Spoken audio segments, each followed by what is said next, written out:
बिस्मिल्लाहिर्रहमानिर्रहीम अल्हम्दुलिल्लाहि रब्बिल आलमीन वस्सलातु वस्सलामु अला नबिय्यिल अमीन क़ाल अल्लाहु तबारक व तआला फ़ी कलामिहिल मजीद आऊज़ु बिल्लाहि मिनश शैतानिर रजीम बिस्मिल्लाहिर्रहमानिर्रहीम व इज़ फ़रक़ना बिकुमुल बहरा फ़अनजयनाकुम व अग़रक़ना आला फ़िरऔन व अंतुम तंज़ुरून सदक़ल्लाहु मौलाज़ीम व बल्लगना रसूलुहुन नबियुल करीम। बरादरान इस्लाम, ख़वातीन व हज़रात, मेरे और आपके प्यारे आका नबी आखिरुज़्ज़मां मकीन गुंबद खज़रा हज़रत मोहम्मद मुस्तफ़ा सल्लल्लाहु अलैहि वसल्लम के प्यारे ग़ुलामों, अल्लाह रब्बुल इज़्ज़त का लाख लाख शुक्र है कि उसने हमें अपने कलाम मुक़द्दस को समझने और समझाने की तौफ़ीक़ अता फ़रमाई और हमें खैर जमात में दाखिल फ़रमाए। आज अल्हम्दुलिल्लाह सुम्मा अल्हम्दुलिल्लाह हम सूरा बाक़रा जो 2 नंबर सूरा मुबारक है कुरान मजीद की, उसकी आया मुबारक नंबर 50 पर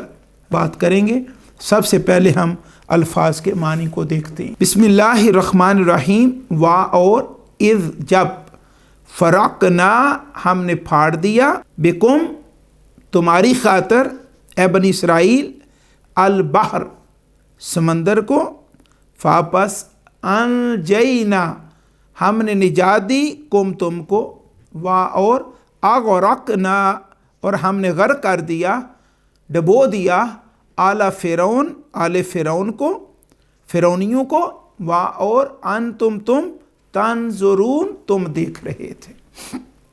ये अल्फाज के मानी थे सूरा बाक़रा की 50 नंबर आया मुबारका की। अब इसकी तफसीर को हम देखते हैं। जैसा कि पिछली नशिस्तों में हमने देखा कि अल्लाह रब्बुल इज़्ज़त का ख़िताब सूरा बाक़रा की आया मुबारक नंबर 40 से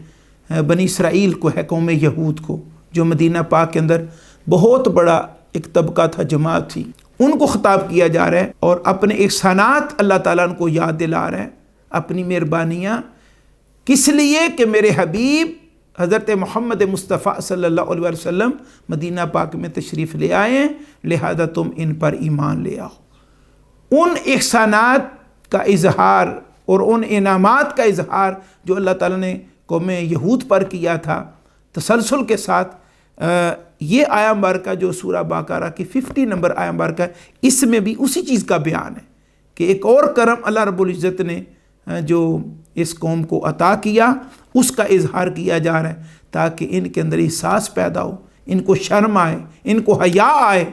और अल्लाह के प्यारे हबीब हज़रत मोहम्मद मुस्तफ़ा सल्लल्लाहु अलैहि वसल्लम पर ये ईमान लेके आए। और वो एहसान क्या था? फरमाया, ए बनी इसराइल, याद करो उस वक्त को, वा इस फ़रक़ना बिकुमुल बहर, कि हमने तुम्हारी खातर समंदर को, और एक रवायत में बहर कुलज़म को, या ये फ़ारस का समंदर है, इस तरह करके मुफस्सिरीन ने लिया है कि उसको फाड़ दिया, पाट दिया तुम्हारी खातर, कि पानी 2 हिस्सों में तकसीम हो गया और तुम दरमियान में से गुजरे। फापस अनजयनाकुम और हमने तुम्हें निजात दी, व अग़रक़ना आला फ़िरौन और आले फ़िरौन को गर्क कर दिया, डबो दिया, और तुम किनारे पर खड़े थे, व अंतुम तंज़ुरून और तुम उनका डूबना देख रहे थे अपनी आंखों से। इस आया मुबारका में इस बात की वजाहत की गई है कि अल्लाह रब्बुल इज़्ज़त ने एक बहुत बड़ा एहसान कौम यहूद के ऊपर किया कि उन्हें फ़िरौन से निजात दी। और निजात की सूरत ये कि अल्लाह रब्बुल इज़्ज़त ने हज़रत मूसा अलैहिस्सलाम से फरमाया, मेरे कलीम, रात के वक्त अपनी कौम को यहाँ से लेके निकलो। आप अपनी कौम से प्लानिंग कर चुके थे और आप निकले, और जब बहरे कुलज़म के किनारे पे पहुँचे, उस वक्त सुबह इशराक का वक्त था जो मुफस्सिरीन ने बयान किया है। और उधर जब फ़िरौन को पता चला तो वो भी अपनी फ़ौजें तैयार करके पीछे निकला। अब ये कुरान जी का और भी मकाम है कि आगे ठाठे मारता हुआ मौजज़न समंदर है और पीछे जो है वो फ़िरौन अपनी फ़ौजों के साथ है। और जो रवायात में आता है कि तकरीबन 1 करोड़ 7 लाख आदमी थे फ़िरौन के साथ, जो पीछे से हमलावर हो रहा था और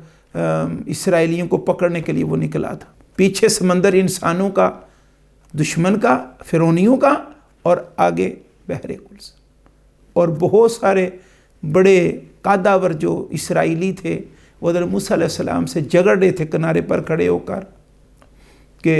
بہتر تھا اے موسیٰ علیہ السلام ادھر ہی رہتے، کم سے کم جانیں تو بچی ہوئی تھیں،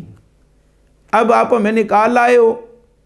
آگے چھلانگے لگاتے تو ڈوبتے ہیں، مرتے ہیں، رکتے ہیں تو پیچھے وہ آ گیا، وہ ہمیں نہیں چھوڑے گا۔ تو اللہ کا کلیم اللہ رب العزت کے حکم کے انتظار، قوم جھگڑ رہی ہے کہ ادھر ہی بہتر تھے، جانے تو بچی ہوئی تھی، اب آگے جاتے ہیں مرتے ہیں، پیچھے جاتے ہیں، پھر بھی رکتے ہیں تو مرتے ہیں۔ اس پر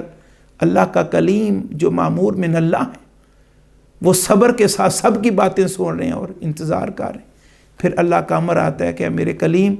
اپنا عصا مبارک پانی پر مارو۔ جب عصا مبارک مارا تو بالکل سیدھی لائن میں، ذرا بھی دائیں بائیں تریچھا نہیں، پانی دو حصوں میں تقسیم ہو جاتا، راستہ بن جاتا، اور بنی اسرائیل داخل ہوتی ہے اور بحفاظت دوسرے کنارے پر پہنچ جاتی، اور فرعون پیچھے سے داخل ہوتا۔ اس میں مختلف روایات آئی ہیں کہ اس میں جو 70,000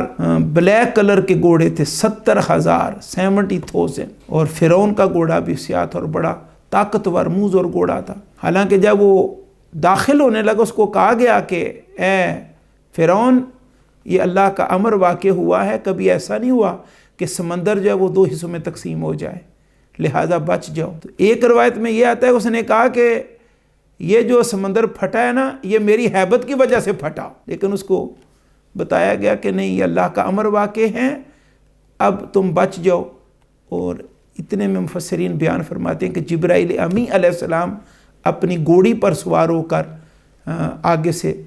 اندر داخل ہوئے، اور فرعون کا گھوڑا اتنا موزور تھا کہ وہ رک نہ سکا، وہ بھی داخل ہوا، اور پیچھے پھر ساری بنی اسرائیل جو فرعونی ہیں سارے کے سارے وہ بھی پیچھے سے داخل ہو گئے۔ اور اس میں یہ بھی کہا جاتا ہے کہ میکائیل علیہ السلام بھی جبرائیل امی علیہ السلام کے ساتھ آئے، وہ پیچھے سے سارے فرعونیوں کو پیچھے سے ہانک رہے تھے کہ جلدی داخل ہوں۔ جب سب کے سب فرعونی قبطی داخل ہو گئے تو پھر اللہ کے امر سے وہ پانی مل گیا، اور اس مقام پر فرعون جب ڈوبنے لگا اور غوطے کھانے لگا تو اس وقت اس نے پکارا رب کریم کو، رب موسیٰ کو، لیکن فرمایا کہ اب تیرا پکارنا ہماری بارگاہ میں قبول نہیں، اور وہ غرق ہوا۔ لیکن بنی اسرائیل جو مدینہ پاک کے یہودی ہیں اور دوسرے بھی یہودی، قیامت تک ان کو یہ بات سمجھائی جا رہی ہے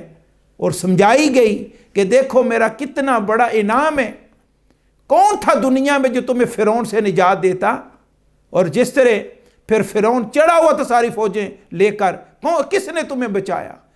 اور سمندر میں سے کس نے تمہیں باحفاظت گزارا، تمہاری خاطر ہم نے سمندر کو پھاڑا، کس لیے کہ تم احسان جانو، احسان مانو، اور میرے انعامات کی قدر کرو اور شکر کرو۔ اور شکر کا ایک تقاضا یہ ہے کہ میرے حبیب حضرت محمد مصطفیٰ صلی اللہ علیہ وسلم تشریف لے، ان پر ایمان لاؤ، میرا قرآن اتر رہا ہے، اس پر ایمان لے کے آؤ، اور حق ادا کرو اس معاملے میں جو میرے احسانات اور لطف و اکرام تمہارے اوپر ہوئے۔ اور یہی بات اس مقام پر میں کہ تم کنارے پر کھڑے دیکھ رہے تھے سارا منظر اپنی آنکھوں سے کہ فرعون اور فرعونی کس طرح پانی کے اندر ڈوب رہے ہیں، مار رہے ہیں۔ اللہ رب العزت ہمیں حق بات سمجھ اس پر عمل کرنے کی توفیق عطا فرمائے۔ وما علینا الا البلاغ المبین۔